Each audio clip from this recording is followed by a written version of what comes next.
Alô pessoal, bom dia, boa tarde ou boa noite. Vamos então à nossa terceira aula da disciplina de metrologia. Hoje eu quero falar um pouquinho com vocês sobre sistema de medição, né? Então vamos ver algumas definições. Por exemplo, o instrumento de medição é o dispositivo utilizado para realizar medições individualmente ou associado a um ou mais dispositivos suplementares. A gente vai ver, né, que às vezes a gente vai usar só um sistema como uma régua, né? Eu coloco ela ali, ela é um sistema único ali, ou às vezes a gente vai ter um conjunto de equipamentos, né, que são necessários para fazer uma medição, né? Então, se eu quero fazer uma medição, por exemplo, de deformação no metal, eu vou ter um extensômetro, vou ter toda a parte de amplificação de sinal, vou ter a parte de coleta de sinais, né? Então, a gente vai ter um sistema de medição, né?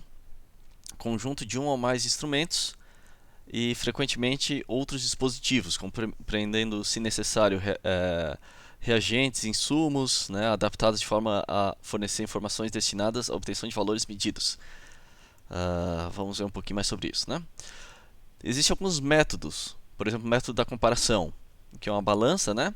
O valor do mesurando é determinado comparando com um artefato cujo valor de referência é muito bem conhecido. Então a gente vai pegar um valor conhecido, que são, por exemplo, esses pesos padrões, essas medidas materializadas, peso padrão. Eu sei o quanto que ele tem. Exatamente? Não. Tudo na metrologia a gente vai ter incertezas, né?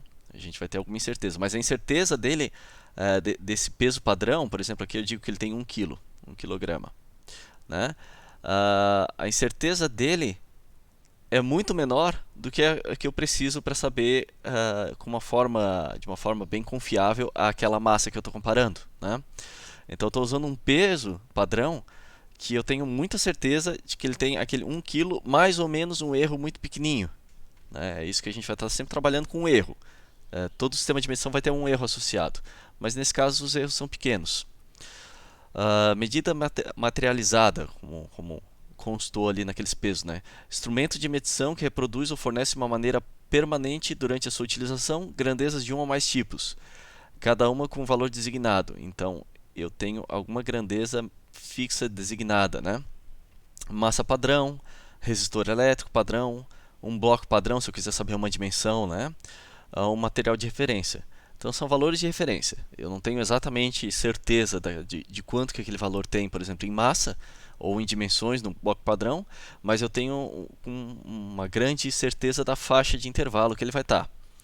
Então eu tenho uma confiabilidade alta de que ele vai ter, por exemplo, 1 kg mais ou menos 0,00001 gramas, né? Então tá bem ótimo para o que eu preciso medir. O método da indicação. Ele mostra um número proporcional ao valor mesurando. Por exemplo, o termômetro, né? O termômetro eu não estou comparando temperatura, não tem como pegar uma temperatura, colocar no lado de outra temperatura e falar, essas aqui são equivalentes, né? Não é algo palpável para a gente. Então o que a gente faz? A gente calibra um termômetro que usa da dilatação volumétrica de um fluido, né? Quanto mais quente, mais ele dilata e mais ele sobe nessa escala. Quanto mais frio, o contrário, mais ele contrai e mais para baixo ele vai nessa escala. Então eu estou usando uma outra medida, né, a dilatação volumétrica de um fluido, para fazer a medição de temperatura, né? Então eu tenho uma indicação nessa escala desse termômetro que vai me dizer qual é a temperatura, mas não é uma comparação direta, né? Aqui, por exemplo, eu tenho uma mola aqui que eu conheço o K, né, o coeficiente dela. Então eu sei que quanto mais eu traciono em termos de força aqui, de esforço que eu causo na ponta dela, mais eu puxo ela, eu vou ter uma deformação. E com isso eu consigo relacionar essa deformação, essa minha distância aqui, um ΔX, com o K, que é esse coeficiente da minha mola, e eu consigo saber daí a força que está sendo exercida aqui na beirada dela, né? Medição diferencial. Essa daqui é quando eu quero saber qual é a diferença entre uma peça padrão e a peça que eu estou medindo, né? Então, por exemplo, eu vou usar um relógio comparador. A gente vai ver um pouco mais sobre relógio comparador. Um exemplo dessa medição é uma vez a gente estava trabalhando com tubos para concentração solar, então esse tubo tinha que absorver radiação concentrada do Sol, né? Os espelhos concentravam nele, e ele tinha que absorver o máximo para poder esquentar e gerar vapor. O objetivo era gerar vapor. Então, a gente pintou esses tubos com uma tinta específica para energia solar, né, para absorção de energia solar. E o fabricante dizia qual eram as características ópticas da tinta baseado na espessura. Então é uma medição aqui na ordem de grandeza de um fio de cabelo. Para fazer isso aqui a gente usou realmente um relógio comparador. A gente colocou esse tubo pintado, né? A gente fez, por exemplo, uma passagem com spray, 2 passagens com spray, 3 passagens com spray. E cada uma dessas a gente colocava a peça aqui, media ela com a tinta, depois levantava o relógio comparador, né? Só esse pininho dele aqui levantava, tirava a tinta e media de novo. Daí a gente conseguia saber qual é a espessura da tinta. Eu estou comparando entre um valor e outro. Eu estou pegando, na verdade, só a diferença entre eles. A diferença entre esses valores, né? Primeiro eu medi com a tinta, vamos dizer que aqui é a parede do tubo. Eu medi aqui em cima com a tinta, depois eu fui, passei um álcool, algo para tirar a tinta e medi de novo. Então eu consegui saber qual é a espessura da tinta, passando uma vez, 2 vezes, 3 vezes o spray de tinta. Então, bom, isso aqui é sobre a mesma, né? Módulos básicos de um sistema de medição. Então a gente tem um mesurando, que é o que a gente quer medir, tem um transdutor ou um sensor, a unidade de tratamento de sinal, o dispositivo mostrador ou registrador, ou um reloginho, alguma coisa que indica, né, qual é a medição, e a indicação ou registro, né?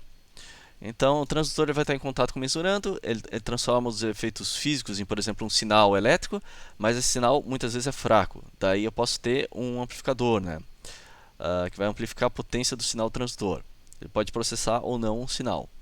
Daí depois eu torno esse sinal, né, eu transformo esse sinal em, por exemplo, resistência elétrica, eu converto ele para um valor em o que eu quero medir. Por exemplo, se for deformação de um metal, o epsilonzinho é milímetro por milímetro.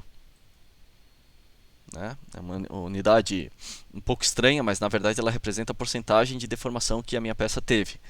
Então muitas vezes eu quero saber isso aí, né? Se a minha peça vai romper ou não, eu coloco um extensômetro, vou deformando, ele vai me dar o sinal, se eu não me engano, em resistência elétrica, e com isso eu consigo daí, amplificando esse sinal, ver quanto que foi a deformação para registro depois. Eu tenho dispositivos para registrar, né, esses sinais.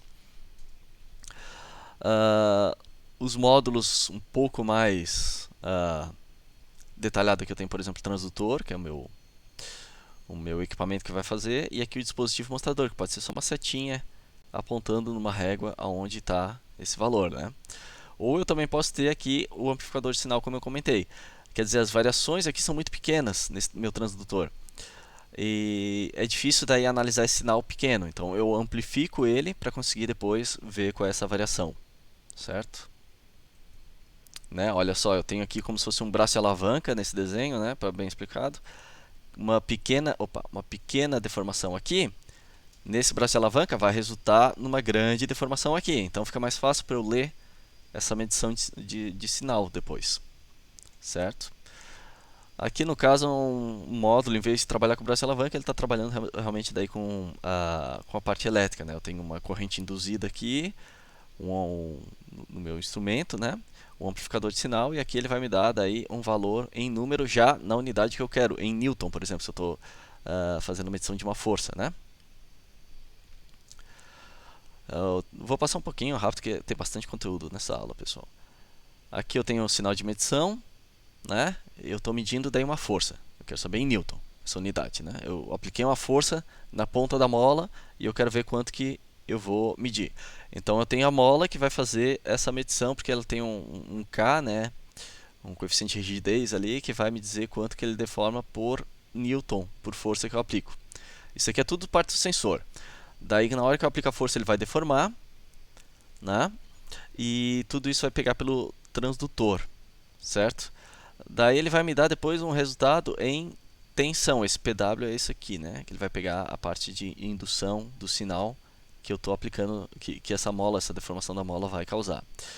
Então depois eu tenho um sinal de tensão que vai ser amplificado para uma unidade de tratamento de sinal, vai aumentar, né? Que é colocado em maiúsculo só para representar que ele aumentou esse valor de tensão. E depois eu tenho o dispositivo mostrador, que vai me dizer a indicação desse sinal. Ok? O intervalo de indicação daí vai variar de equipamento para equipamento, né? Por exemplo, termômetros. Tem uns termômetros que começam em 0 grau, em negativo, né? Se eu vou usar para ambiente externo, se eu quero medir. Um termômetro para medir se a pessoa está com febre, ele não precisa ir para o negativo, né? Então ele pode ter um intervalo de indicação muito menor ali. Mas se é um termômetro para pegar uma medição de temperatura externa, daí vai depende também da região, né? Do país que eu estou fazendo essa análise. Qual é a temperatura mínima que eu espero medir e a máxima que eu espero medir. Eu consigo trabalhar nisso, né? Se é aqueles termômetros cervejeiro, eu tenho que ter uma temperatura máxima ali um pouco acima de 100 graus, né? Porque eu vou usar ele para medir água fervendo. Então vai, sei lá, de 30 a 100 graus, 110. Aqui, outro tipo de termômetro, só porque é uma indicação diferente, de 20 a 40, né? E os intervalos médios. Aqui também, né? Com 4 dígitos daí. Conjunto de valores compreendido entre as duas indicações extremas. Esse é o meu intervalo. Intervalo nominal de indicações, né? Intervalo de indicações ativas selecionado pelo usuário. Então eu posso restringir isso aqui e selecionar eu quero que meça de tal a tal. Essa parte da incerteza a gente vai ver um pouco mais para frente. Vamos pular primeiro. Então, por exemplo, os intervalos de medição.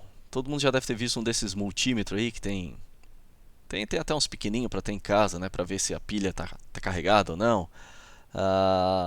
Eu posso pegar, por exemplo, de 0 a 200 mV, 0 a 2 volts, 0 a 20, 0 a 200 ou 0 a 1000. Né? Eu regulo aqui o intervalo que eu quero. E ele tem aqui 3 dígitos e meio, porque esse primeiro ele só indica se é ou 0 ou 1. Né? Agora, além do intervalo de medição, eu tenho, por exemplo, a indicação. Né? É o valor de uma divisão da escala. A diferença entre os valores da escala correspondente a duas marcas sucessivas. Então, se eu tenho uma régua, eu tenho aqui o 2 centímetros, 3 centímetros, né? A gente está trabalhando em centímetro. Vamos passar para milímetro para ficar mais fácil. Né? É a unidade que a gente vai estar trabalhando mais no curso inteiro é milímetro. Então, esses 2 centímetros são 20 milímetros. Então, aqui eu tenho 20, 21, 22, 23, 24, 25, 26, 27, 28, 29, 30, né? Então, a minha indicação, né, esse valor da divisão é de 1 milímetro. Eu tenho indicações de 1 milímetro em 1 milímetro, né? E a resolução dela é a menor variação da grandeza à medida que causa variação perceptível na indicação correspondente. No instrumento digital a gente vai ver que é um incremento digital. O que significa isso? É ou um número ou outro. Eu não consigo saber se ele está no intervalo entre os dois ali. No instrumento analógico, daí eu já posso ter uma noção, dependendo do qual é o tamanho da minha escala, dependendo daí do observador, né? Então, por exemplo, se eu estou trabalhando aqui entre 1 milímetro e outro, eu sei que essa medição que ficou aqui no meio, ela ficou mais próximo desse milímetro do que desse aqui. Né? Então, eu posso, por exemplo, dividir em 2. Então, eu falo que aqui tem 10, 11, 12 milímetros e meio. Vamos dizer assim. Né? Que ele está mais ou menos aqui perto. Ou eu posso dividir em mais partes e falar que ele está 12 milímetros,2. Isso eu tenho uma certa liberdade de observar isso, né, da minha resolução. Mas isso tudo depende bastante do incremento que eu tenho aqui e do quanto que eu consigo distinguir entre um e outro. Né? Resolução de instrumentos digitais eu não tenho essa flexibilidade, porque ela vai me dizer de 1 em 1, por exemplo, aqui indicação em grama. Né? Ou eu vou ter 2 gramas ou 3. Né? Eu não vou ter, se o meu instrumento está marcando de forma unitária, ele é digital, né? Eu não tenho como saber se é 2,5, 2,8, não, ele vai me dizer ou 2 ou 3. Né? Se ele tiver essa resolução de vírgula alguma coisa, também eu só vou poder dizer se é 2,7 ou 2,8, eu não consigo dizer se é 2,75, né? Então a menor resolução é realmente a menor que o meu instrumento digital mostra.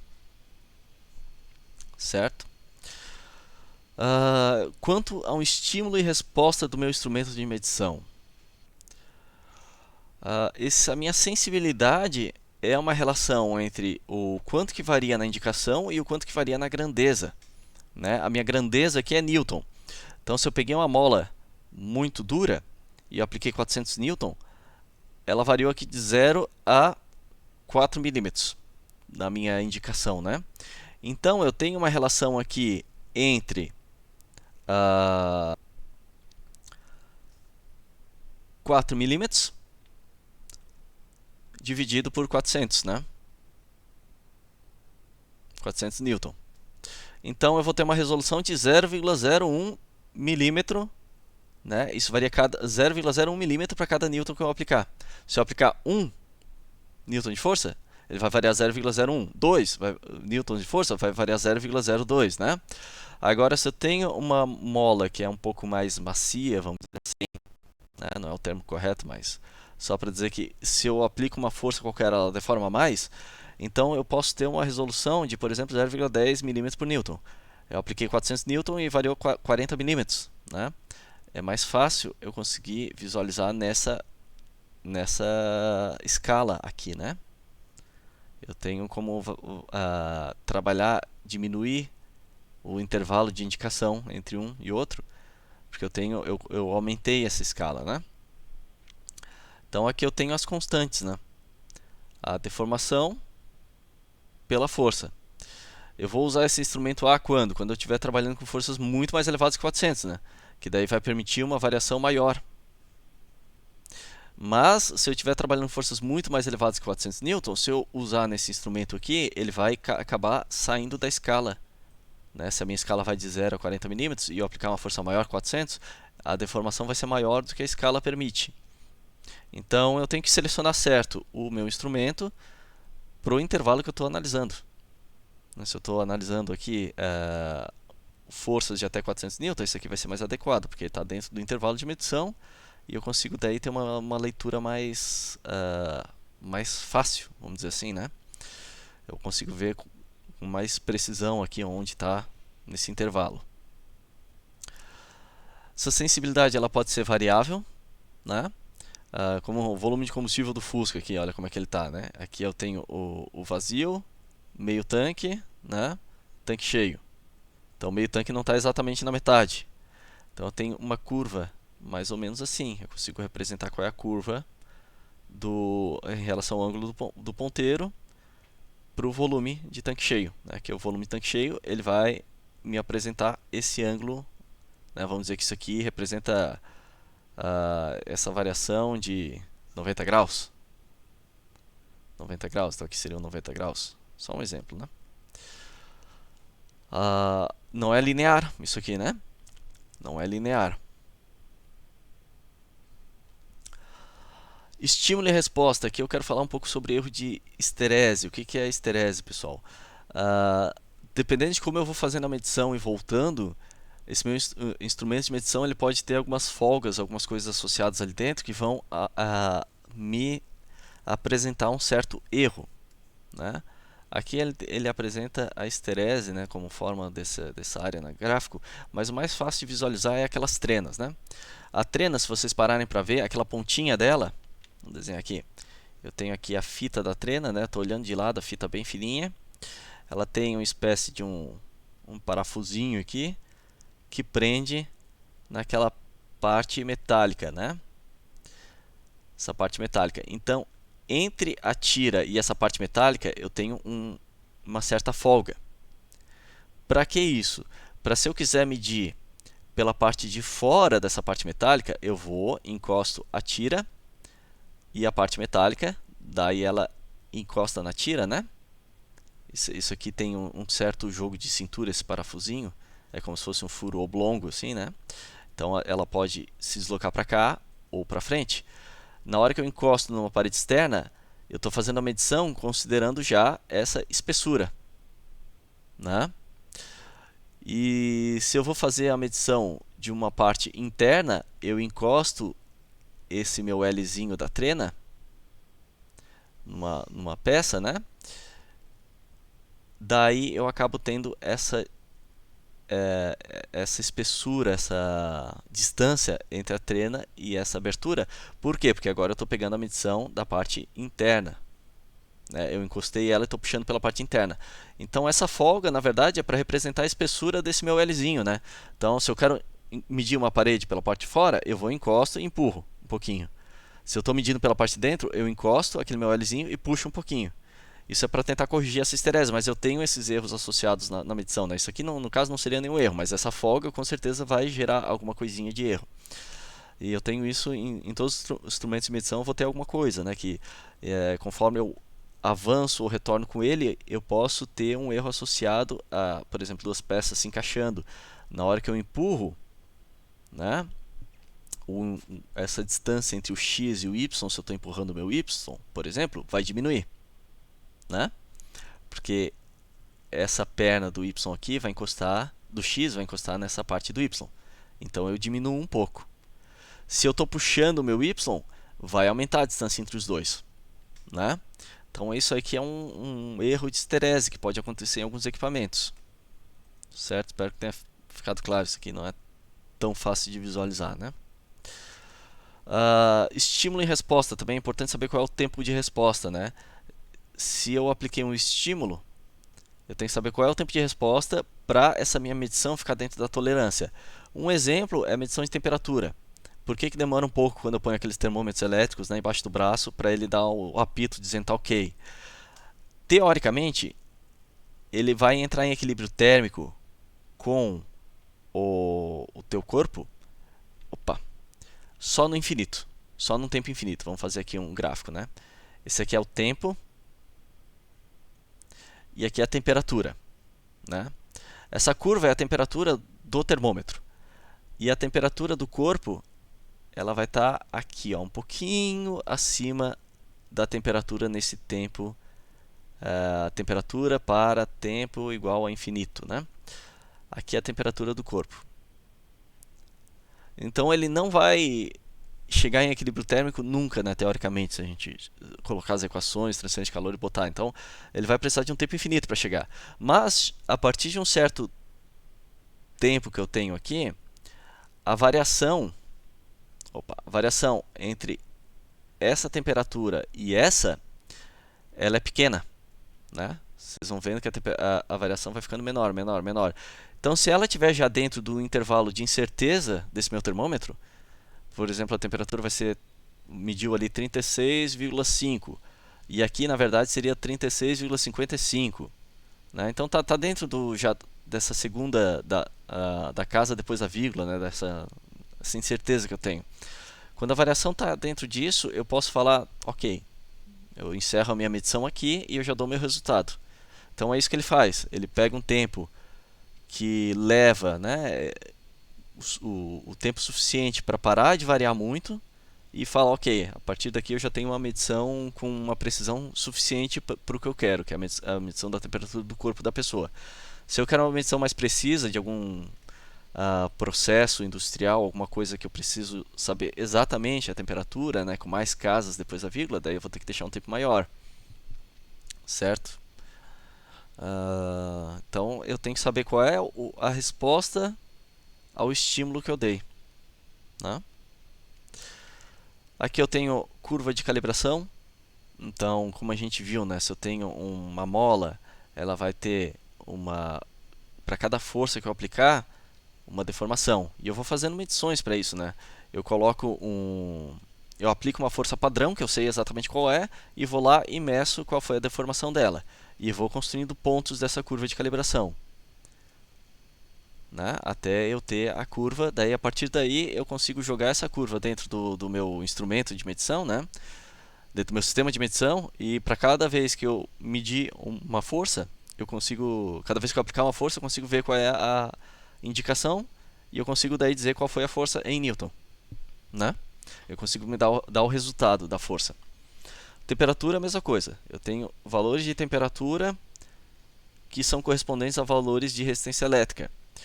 Então, se eu calibrei o meu termômetro, eu vou lá, coloco ele debaixo do braço, ele foi e me deu uma certa resistência elétrica, por já estar calibrado, eu vou saber qual é a temperatura correspondente a isso. Então é assim que funciona esses tipos de equipamento. Isso aqui não vai entrar muito nisso, né? Mas eu vou ter erros, incertezas, né? Erro de linearidade desse tipo de equipamento. Eu sempre vou ter erros associados, mas vamos pular um pouco disso por isso aqui, certo? Erros de medição que eu posso ter, né? Eu tenho aqui o mesurando, que é o que eu estou medindo, e ele tem um valor verdadeiro. Na hora que eu aplico um sistema de medição nele, eu vou ter uma indicação e ela não vai ser igual ao valor verdadeiro, né? Não vai ser. Sempre vai ter alguma variação, algum erro associado. Talvez dentro do intervalo de medição das casas que esse meu sistema de medição apresenta, o meu valor verdadeiro vai estar adequado para isso. Mas se eu quiser aumentar a precisão dele, né? Se ele tem, por exemplo, 10 centímetros, eu medi e apresentou 10 centímetros. Ok, perfeito. Mas, na verdade, ele não vai ter exatamente 10 centímetros, ele vai ter alguma coisa 10,00005 centímetros, por exemplo. Então, eu sempre vou ter algum erro associado na medição, independente de como for preciso esse meu equipamento, né?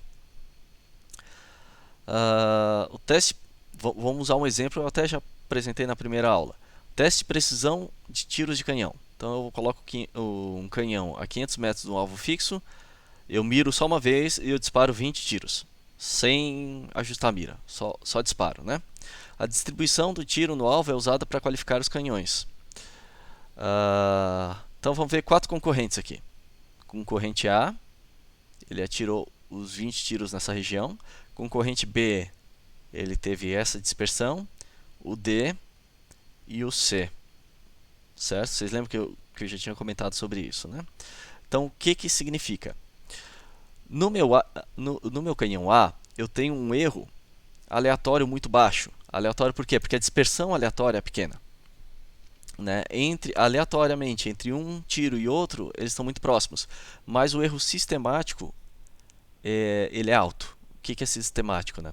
Que toda vez que eu atiro, ele dá esse erro mais ou menos. Esse erro, esse erro, esse erro. Né? Essa distância entre o centro e ele.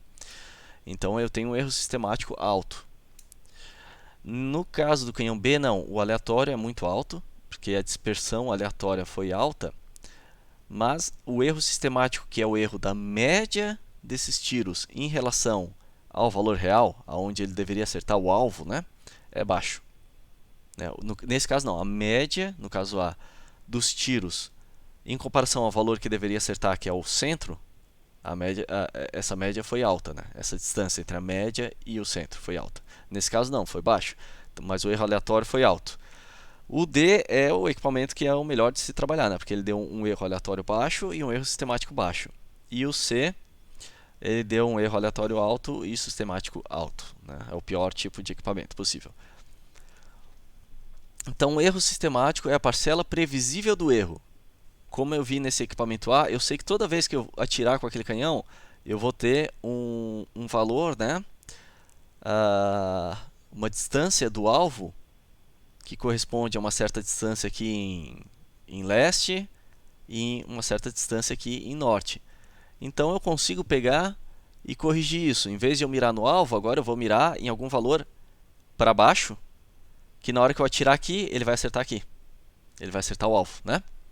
Porque eu consigo corrigir esse erro sistemático. Então é uma parcela previsível do erro. Eu consigo prever como que ele vai ser. Já o erro aleatório não, é imprevisível. É o agente que faz com que as medições repetidas levem a indicações distintas. Então isso eu já não consigo corrigir, né? A não ser que eu troque alguma peça do meu equipamento. O pior tipo de erro seria esse aleatório, né? Ele está associado realmente à qualidade do meu sistema de medição. Então, o sistema com ótima precisão repete bem com uma pequena dispersão. Né? Precisão repete bem com uma pequena dispersão. Com uma excelente exatidão, praticamente não apresenta erros. Então, ele pode ser preciso, mas ele não vai estar me dando valor real. Agora, exato, ele está sendo preciso e real. Né? Então, falando tecnicamente, né? Precisão é o grau de concordância entre indicações ou valores medidos obtidos por medições repetidas. Então eu vou lá, meço uma vez, meço outra vez, meço outra vez. Se deram valores muito próximos, isso quer dizer que o meu equipamento ele é preciso. Né? Ele é preciso. Sob condições especificadas. Né? Pode ser expresso numericamente através de uma medida de dispersão. Já a exatidão é o grau de concordância entre um valor medido e um valor verdadeiro. Né? O valor da minha peça de verdade. Então é um parâmetro qualitativo. Eu não posso atribuir um número. Então vamos fazer um exemplo aqui de erro de medição. Né? Eu tenho aqui uma peça o meu erro padrão, como eu falei, né, meu erro padrão, meu peso padrão, ele vai ser, por exemplo, 1 quilo, mais ou menos, né, 0,01 grama. Esse 0,01 tá numa ordem de grandeza muito menor do que o que eu consigo medir com essa minha balança. Essa minha balança ela tem uma resolução aqui de 1 grama. Então 0,01 grama não faz diferença para ela, né? Por isso que eu chamo isso aqui de peso padrão. Né? Esse 0,01 grama não faz diferença. Mas eu tenho que sempre ter em mente que eu vou ter algum erro associado a essa peça. Eu não consigo saber exatamente quanto que ela é. Então eu vou ter 1000 gramas mais ou menos 0,01. Então ele pode ser 1000,01, 1000,02 ou 1000 exato, né? Quer dizer, 1000 exato, 1000,01 ou 999,99, na verdade, né? Ele anda para os dois lados desse valor de 1000. Então eu vou ver aqui, né? Eu tenho o valor verdadeiro convencional, que é esse meu 1000. Eu nem coloco mais ou menos 0,01 porque está muito fora da resolução dessa balança, né? Ela trabalha com 1 grama, então não preciso colocar aqui, eu tiro. E eu vejo qual foi a indicação dela. A indicação dela na hora que eu coloquei foi 1014 gramas. Então eu tenho um erro, né, associado de 14 gramas. Ele está indicando mais do que deveria, né? Se eu faço essas medições repetidas aqui, até ficou estranha a animação, eu coloquei várias vezes essa massa e mediu várias vezes, eu tenho essa dispersão, né? Cada medição está indicada aqui, né? Então eu tenho um valor médio de todas as medições, que está aqui. Esse é o meu valor médio. E eu tenho um erro médio, porque o valor era para ser 1000. Então ele não está tendo essa dispersão em torno desse meu 1000. Ele tem uma distância desse meu 1000, né? Então eu consigo ver qual é o fator que eu tenho que colocar para corrigir essas medições. Por exemplo, aqui foi 1015, né? Tá pegando aqui 1015. Então eu tenho sempre 15 gramas a mais que eu estou medindo. Então o que eu vou fazer com essa balança, né? Vou lá no sistema dela, lá, essas balanças calibradas pelo Inmetro, tem um laboratório que faz essa calibração, ele vai lá e arruma para ela marcar sempre 15 gramas a menos do que foi medido, né? Então, na hora que ela medir 1015, ela vai me apresentar 1000, né? Então, eu corrigi usando esse erro médio. O erro aleatório eu não consigo corrigir, né? Volta e meia ela vai apresentar essa dispersão, né? De alguns gramas para mais ou para menos. Mas tudo bem, se esse erro aleatório for dentro da faixa aceitável, por exemplo, uma balança de buffet a quilo, né?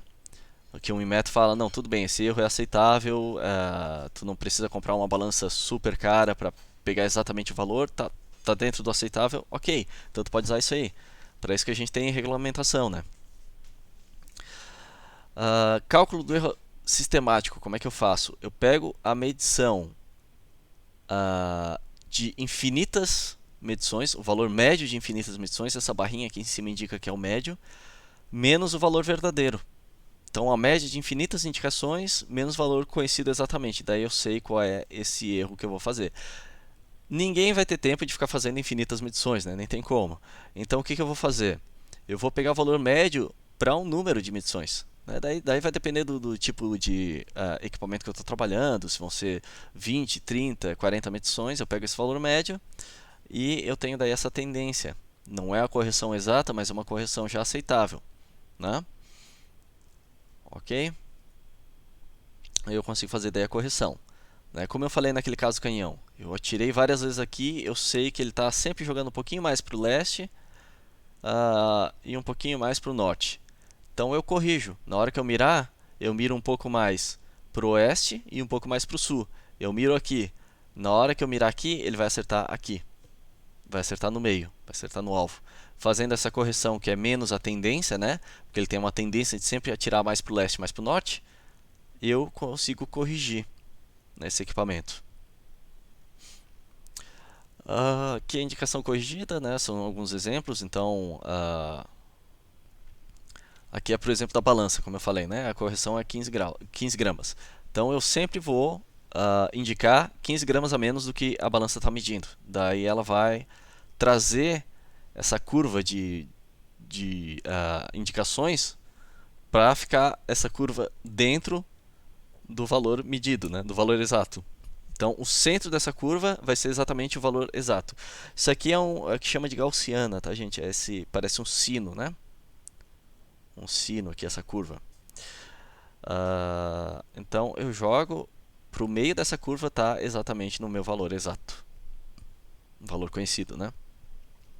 O valor do erro aleatório é imprevisível.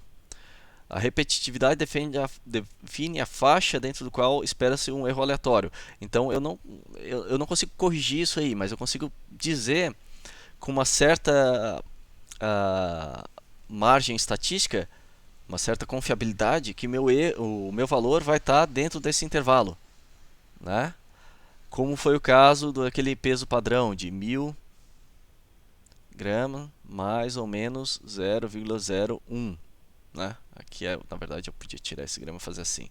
Então eu sei daí vai depender do que eu estou usando, né? Mas pode ser, por exemplo, 95% de certeza eu sei que esse valor está entre 1000 gramas, entre 999,99 e 1000,01 gramas, ok?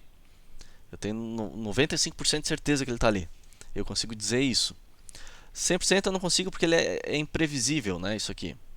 Então a estatística ela vai trabalhar com uma confiabilidade, com o quanto de certeza eu tenho que aquilo ali vai estar dentro daquele intervalo. Isso aqui vai depender daí da probabilidade. Por exemplo, eu jogo um dado, né? Um dado de 6 faces. Qual é a probabilidade de tirar algum dos valores? A probabilidade é 1/6 de tirar qualquer um desses valores, né? Agora, se eu joguei 2 dados e eu estou tirando a média deles, né? A probabilidade de pegar a média deles, eu somo e faço a média, né? Vai ser maior para dar 3,5, para o valor 3,5, né? Porque, por exemplo, se eu tirar 6 e 1, vai ser 3,5. 5 e 2, 4 e 3, 3 e 4, 2 e 5 e 1 e 6, né? Agora, para essa média ser 6 ou 1, só um lançamento de dados vai dar isso, que é o que eu tiro 1 e 1 ou o que eu tiro 6 e 6, né? Então, eu consigo trabalhar com né, lançando mais dados e trabalhando com a média, que é o equivalente a fazer mais medições e tirar a média, né? Eu consigo saber mais ou menos com uma maior precisão aonde que essa média vai dar. E eu vou fazendo isso com mais dados, né? Um dado, 2 dados, média de 3 dados, 4 dados. Esse sino ele está fechando, né? 6 dados, 8 dados. Esse sino vai fechando. Então, ao estudar esse sino, ao estudar essa gaussiana, né, eu tenho o quê? Eu tenho um desvio padrão. O desvio padrão é onde essa curva ela estava indo assim e ela vai se transformar numa curva que faz isso aqui, né? Antes o raio de curvatura era para cá, né, nessa direção, e agora o raio de curvatura é para dentro. Então esse ponto de inflexão onde a geometria da curva muda, né, ela estava indo assim e ela começou a fazer assim, é o que a gente chama de onde ocorre o desvio padrão, né? Então eu tenho aqui o desvio padrão, ok? O que ele vai representar? Esse textinho depois vocês dão uma lida com mais calma, né? A distribuição média das variáveis independente se aproxima cada vez mais da distribuição normal à medida que o número de variáveis envolvidos aumenta, né? O erro de medição é o resultado da ação combinada de um grande número de variáveis aleatórias independentes. Então, o seu comportamento é geralmente bem representado por uma distribuição normal ou gaussiana. Então, é por isso que a gente usa. Isso aqui é o que chama de teorema do sopão, né? Quanto mais ingredientes eu vou misturando, mais essa sopa vai ficar com gosto de sopão, né? Não vai ter um gosto específico de alguma coisa. Então, eu faço isso por quê? Porque eu tô falando que quanto mais variáveis, né, eu colocar, quanto mais medições, tudo mais eu vou chegando perto dessa curva de gaussiana. Para infinitas medições, né, eu tenho essa gaussiana perfeita, né, eu consigo desenhar ela dessa forma. E para essa gaussiana, eu sei que se eu jogar 2 vezes o desvio padrão para a direita e para a esquerda, eu vou colocar 95,45% das medições que eu fiz, né? Com esse meu equipamento, né? Então, vamos dizer que a balança, eu estou pesando 1 kg de massa de peso padrão, 1 kg. Então, exatamente aqui no meio eu vou ter, né, o meu 1000 gramas. Mas cada vez que eu vou medindo, ele vai me dar um valor diferente. Então, medi uma vez, deu aqui, exatamente. Medi outra vez, ele deu aqui. Outra vez, ele deu aqui. Outra vez, ele deu aqui. E eu vou fazendo mais medições. Daí, quando repete 1 kg, eu coloco uma bolinha em cima. E vou fazendo isso. Eu vou construindo essa curva. Daí eu coloco mais uma bolinha aqui em cima desse, porque ele já tinha medido uma vez esse valor, né? E vai aumentando. Então, cada vez que der mais valores em cima do 1 kg, ele vai caminhando para cima. Vai construindo essa curva, né? Essa geometria. Com infinitas medições, eu vou ter exatamente essa geometria. E eu sei que se eu colocar dois desvios padrões para a direita e para a esquerda, eu vou ter 95,45% dos valores que eu medi ali dentro. O resto vai estar fora disso. Então, o resto são o que a gente chama de pontos fora da curva. Só porque eu não vou ter como fazer infinitas medições em toda vez que eu fizer algum trabalho, alguma medição, né? Eu vou lá e eu não vou pesar infinitas vezes aquela massa de 1 kg para dizer se a balança está ok ou não. Eu não vou. Então, o que eu vou fazer, né, é trabalhar com esse coeficiente T de student. Isso aqui é o que se usa. Eu vou ver quantas medições eu fiz, daí eu vou ter um coeficiente que eu vou jogar nesse meu valor, né? Então eu tenho o graus de liberdade, que é o número de medições repetidas que eu faço, menos 1, né? N menos 1. E daí eu multiplico por esse valor do coeficiente T de student. É mais fácil explicar isso aqui com um exemplo. Então vamos lá. Eu peguei a minha balança e eu medi esse peso padrão de 1 kg, né? Eu fiz várias medições e a média deu 10, 15 gramas, né? 1015 gramas. Então eu fiz quantas medições? 1, 2, 3, 4, 5, 6, 7, 8, 9, 10, 11, 12. 12 medições. Então, meus graus de liberdade são 12 menos 1, como está escrito aqui, né? Então, meu V deu 11. 12 menos 1, 11, certo? Eu tenho, esse meu U a gente não vai calcular, mas esse meu U é o meu desvio. Esse meu U é uma forma de calcular o desvio padrão. Tá? Então, tem essa formulazinha, a gente não vai usar isso aqui, né? Mas é só para vocês saberem como funciona. Então, eu calculei meu desvio padrão e eu vi que o meu coeficiente aqui de meus graus de liberdade foram 11. Daí eu volto aqui e vejo quanto que deu 11. 11 me dá um coeficiente de 2,255. Então eu volto aqui e jogo meu coeficiente. O que eu vou falar? Que o meu erro aleatório é o desvio padrão vezes 2,255. Aqui é um conceito bem próximo de desvio padrão, estou chamando assim, vamos deixar assim. Então, na verdade, eu tenho aqui esse desvio de 3,72 grama. Então, o que eu estou falando? Estou falando que essa medição deu 1015 mais 3,72 ou menos 3,72. Eu tenho uma confiabilidade de 95,45% de certeza que esse meu valor está entre 1015 mais 3,72 ou menos 3,72. Né? Lembra, porque essa curva aqui, né, ela representa os dois desvios padrão para cada lado, né? Onde eu tenho 95, deixa eu só pegar, 0,45%. Então eu tenho 95,45% de certeza que meu valor está entre esses dois. Se eu considerar só o erro aleatório, mas daí eu também já tenho uma correção de 15 gramas do meu erro sistemático. Então vocês vejam, a gente tem os dois erros. Um sistemático, que sempre que eu meço ele joga para aquele lado, e o aleatório, que ele tem uma dispersão. Então eu teria que corrigir isso aqui, né? Eu teria que corrigir pelo erro sistemático também. Então, na verdade, a minha medição seria 1000, né? 1 quilo, mais ou menos 3,72 gramas.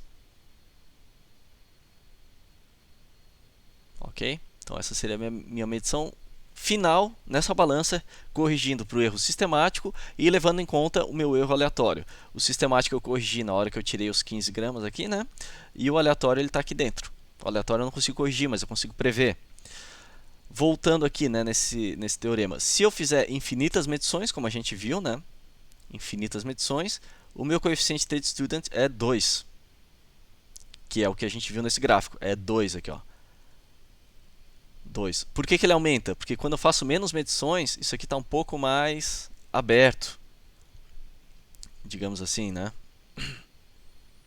Então eu tenho que ter esse valor, na verdade esse valor 2, ele vai ser um pouco maior, né? Ele vai aumentando conforme as medições vão mudando. Se eu fizer aqui 10.000 medições, ele continua 2. Se eu fizer só 1.000, 2,003. E quanto menos medição eu fizer, maior vai ser esse valor que eu tenho que multiplicar. O que isso representa? Representa que a minha incerteza está no intervalo maior, né? Tanto para mais quanto para menos. Ok? O intervalo maior, por exemplo, aqui é 2,25. Se eu fizesse infinitas medições, eu teria isso aqui igual a 2 só, né? Esse t igual a 2. E esse valor aqui provavelmente seria menor. Ok? É isso não, poderia ser o mesmo, mas eu teria essa incerteza menor, eu saberia mais exatamente onde está esse intervalo. Resumo do meu sistema de medição. Eu posso ter um sistema de medição, por exemplo, perfeito. Aqui eu tenho o valor que eu estou medindo, né? Ele tem aqui 1000 milímetros e a indicação deu 1000 milímetros. Exatamente. Perfeito. Se esse erro tiver o erro sistemático, se esse sistema, quer dizer, tiver um erro sistemático, toda vez que eu for medir 1000, ele vai me apontar aqui uma indicação de, por exemplo, de 1015. Então eu tenho sempre 15 milímetros a mais. Toda vez que eu medir, 15 milímetros a mais. Isso aqui eu consigo corrigir, né? É só toda vez que eu medir, eu descontar 15 milímetros. Eu posso ter um sistema de medição com só erro aleatório. Ele está exatamente em cima, a média, né, das medições está exatamente em cima do valor exato, mas toda vez que eu meço, ele vai me dar um pouquinho para mais ou um pouquinho para menos. Mas a média de todas as medições que eu fiz deu exatamente 1000 milímetros. Então eu tenho só aquele sino do erro aleatório. Ok? E eu posso ter um sistema com erros combinados. Geralmente a gente vai ter esse tipo de sistema, né? Eu não sei se o que eu estou vendo é um erro só sistemático, um erro só aleatório.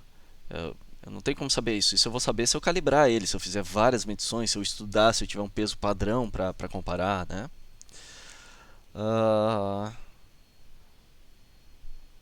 Diferença de erro de medição e incerteza. Erro é o número que resulta da diferença entre a indicação de um sistema e o valor verdadeiro do mesurando. Isso é o erro, é a diferença entre o valor exato e o que eu medi.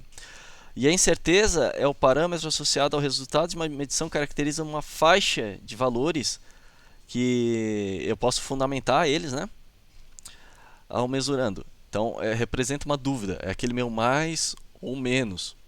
Essa é a minha incerteza. O erro, só se eu conhecer exatamente qual é o meu peso padrão, a minha dimensão padrão, para eu conseguir dizer qual foi o meu erro. Agora a incerteza não, eu posso fazer medições, se eu tenho um equipamento calibrado, eu faço medições e eu jogo a incerteza sempre no final. Né? Meu termômetro, por exemplo, eu estou lá medindo, deu 36 mais ou menos 1 grau. Então eu sei que a minha incerteza é mais ou menos 1 grau. É bem comum em termopar, a gente calibra o termopar, né? Usa um termopar mais com uma precisão maior, né? Uma exatidão maior. E a gente consegue calibrar os outros para dizer mais ou menos qual é o erro que ele vai ter. Se é 1 grau, 2 graus de diferença, né?